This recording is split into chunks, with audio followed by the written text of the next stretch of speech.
Earlier in the semester, we had you do a treatment plan and print it out. So this is after all the treatment of the doctor has been talked to, then it's now time for the administrative assistant to write down what the plan is. So this may include what the treatment is and what order this may be in. So this must be presented to the patient as part of their financial plan. That way they will know what's in store for them.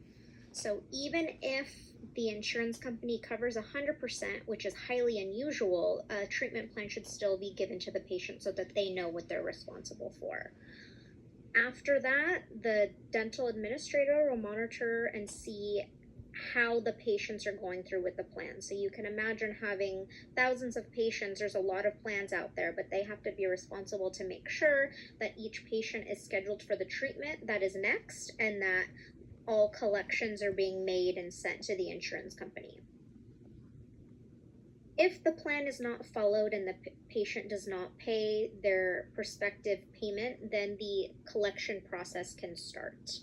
We will get that later in later chapters, and we'll go over what any collections procedures would proceed.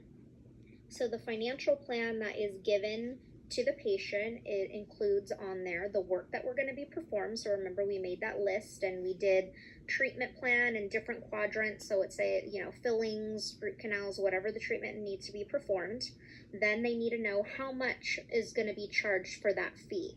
And at that point, they will go over the method of payment. So there will be a column with what would be estimated coverage to the insurance, what is the estimated copay. A very key point to this is estimated, which means you are not legally bound to this specific treatment plan. So for example, insurance pays less than what is stated in the treatment plan, and a patient comes to you and says, hey, look, on this sheet of paper, it says I was only gonna have to pay that much. We never say that it is 100% guaranteed that they will owe that much. It is only an estimate of what is owed, and at that time of service, which means when they come in to get that treatment done, that copay will be due, but they should know that it's a possibility that the insurance can pay less, and at that point that they would be billed.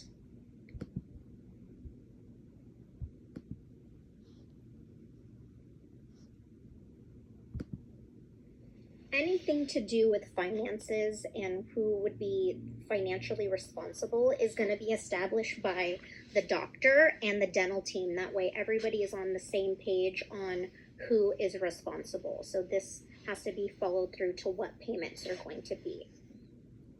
A few things that may be included in a financial policy could be different social economic levels. So this could be if you have offices in different areas, your fees could be different.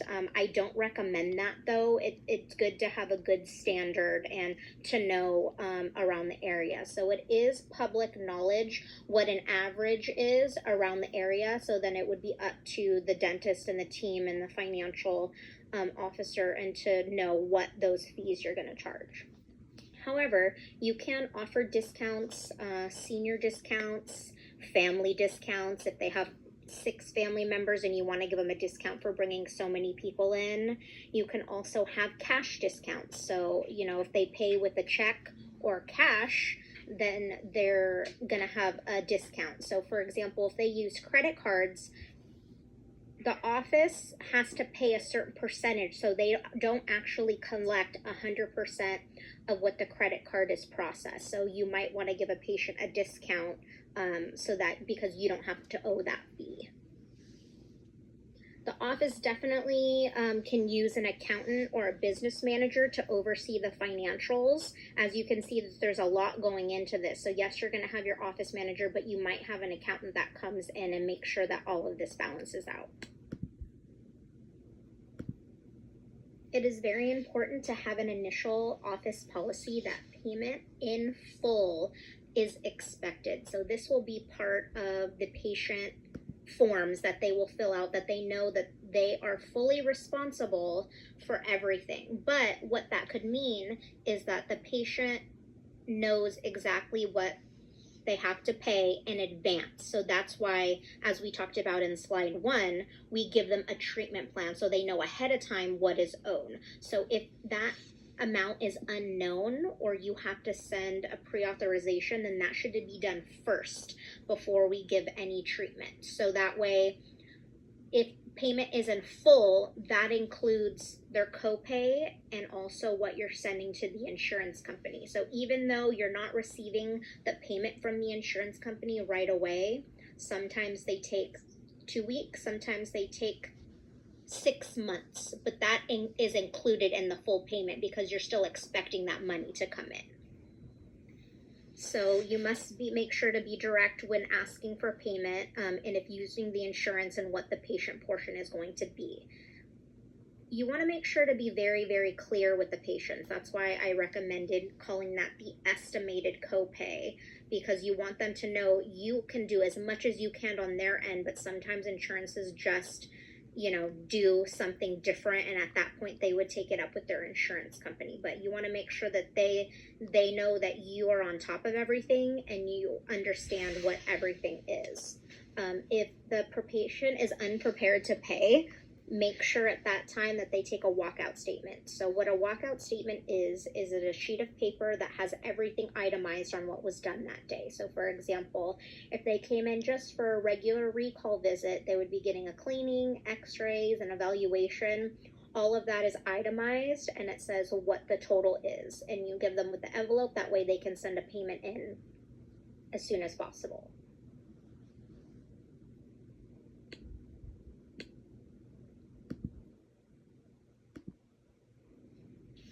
Having a good financial policy includes what you're going to be doing with the dental insurance. So the dental insurance should be billed first. And if there's a large balance, then you want to set up a payment plan. So this is something that should be in order from the beginning. Dentistry is very expensive, and even if you only have a couple fillings, that could still lead up to, hundreds of thousands of dollars. So you want to make sure to have a clear policy if that something's large, or if their insurance only pays a small percentage. What do we do with the balance? How is that going to be collected? What kind of a payment plan do you want to offer?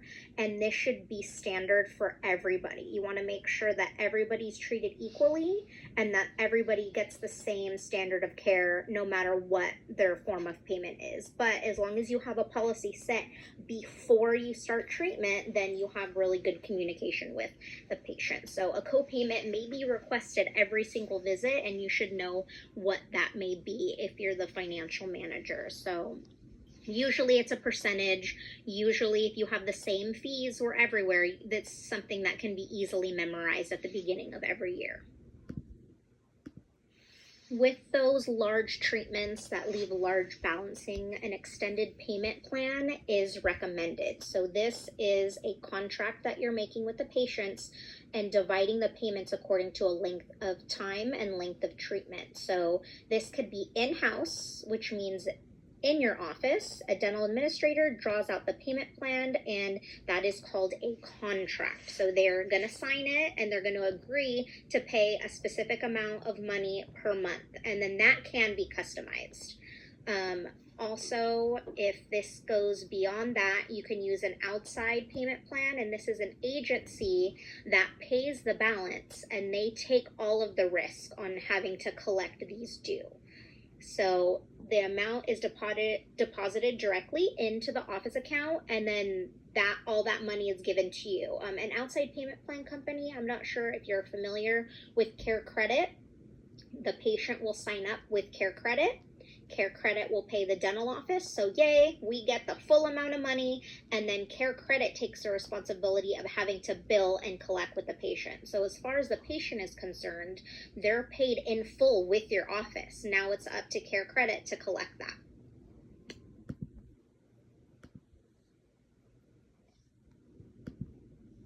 A payment agreement procedure every office should have. So as we talked about, making sure that the patient is informed before you perform. So this means we are not starting any treatment at all until a fee is presented. So this could even mean if they're getting a cleaning done that day, but maybe they our new patient and we haven't talked to them, that's okay as long as somebody steps in and makes sure that they are presented how much is covered, even if it's covered 100%. The patient must accept that. They can deny it. They do not have to do any treatment. I know there's some offices that are really are pushy and try to get them to do it. You as a patient have the right to decline any treatment that you want. It is ultimately in the hands of the patient to accept treatment. So as a dental office, we do have to get that acceptance for any treatment, no matter how minimum it is. And then if there's any payment that is needed, an arrangement needs to be made and signed again before anything gets started. So again, inform before you perform. A little easier way to remember this policy. So paid for dentistry is the most satisfactory because then you don't have to worry about it. You have a policy, you collect before you start, and then you move forward. That way you don't have all of these balances waiting. These are some tips to remember as far as financial arrangements. So you can go ahead and read through some, and I will highlight ones that I think that's really important. So financial arrangements should be made in private. So you're not in the waiting room talking to the patient about it with other patients in the room. A good way to do it is maybe in the operatory, or to have a business arrangement center that the patient goes to and make sure that this is private. Because whether you have the means or not, we must treat all patients the same, give them the same level of treatment. And whether they are shy about it or not, that's not really up to us as the office. We want to make sure that everything is HIPAA compliant and anything related to finances are a private matter.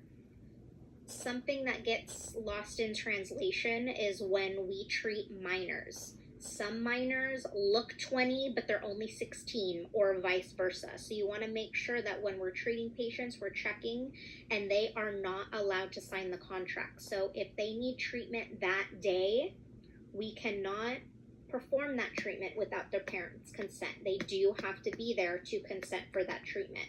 You know, there's times where we know the parents, we know the children, they've been coming in the offices many years. Usually payment is not an issue, or agreeing to something is not an issue. We don't have to talk about it. It doesn't matter because we don't know what's going on in that family, and they could have hardships that we don't know about or they don't tell us about, and which is okay. They can share as much as they want, but they need to make sure, again, inform before you perform, no matter if that they can pay or not.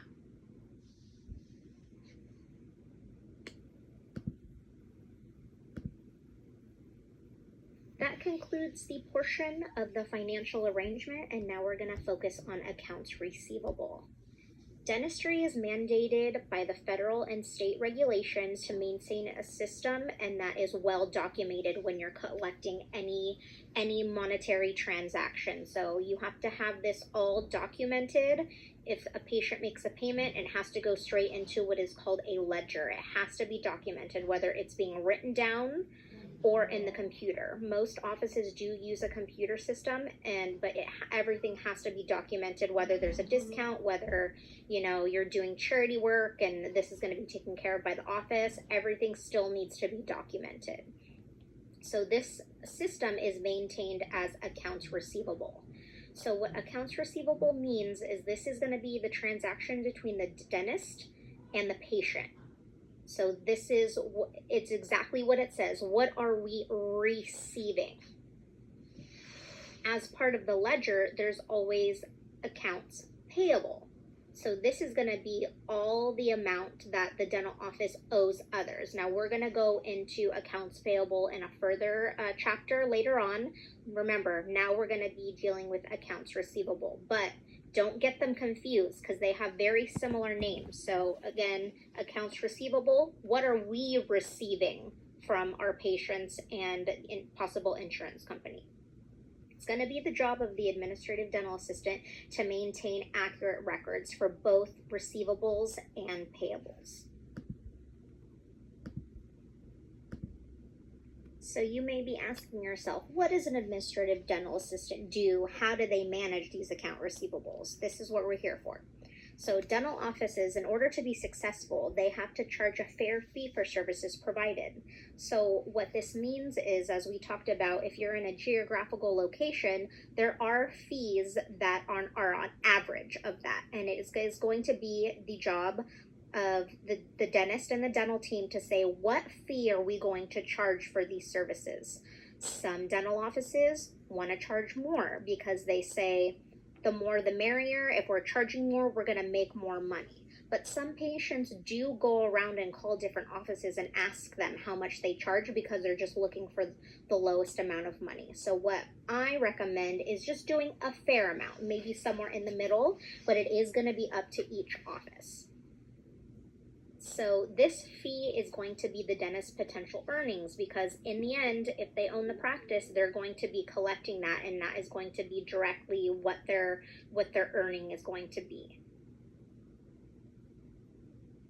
Now, once we perform these treatments, we receive payments. We usually calculate this monthly. That's going to be the dentist's actual income. So the money that's coming in that we're recording, that is what's going to be the true amount that we're receiving. Because we can have, a list down of, this is the money that we are expecting to receive, but we don't know. There's no for sure way to tell that that's going to be coming in until it's collected.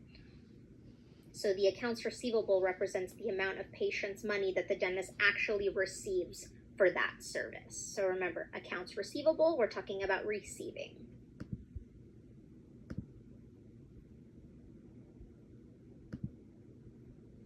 The dentist, their accountant, and or their business managers will determine a limit of the amount of money that can be outstanding. So again, as we're talking, we do treatment, we collect our copay, but there's possibly an amount of money that the insurance paid less that the patient still owed.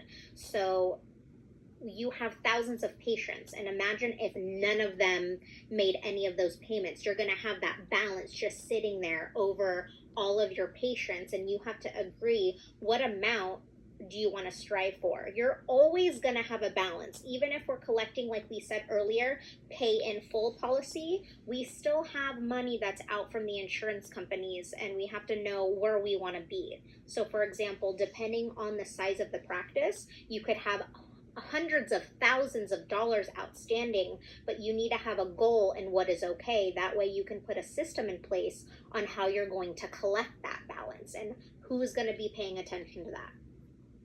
When you have a dollar amount that exceeds that, this has to be analyzed and collections need to be done right away. So I'm just going to make up a figure. Say you're okay with having $50,000 as outstanding.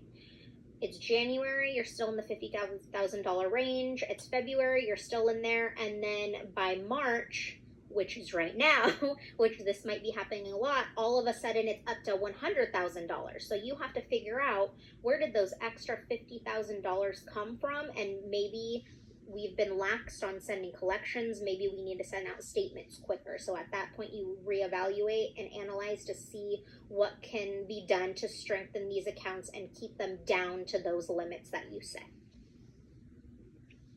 That's going to conclude this chapter. Please, if you have any questions regarding accounts receivable or financial arrangements, let me know.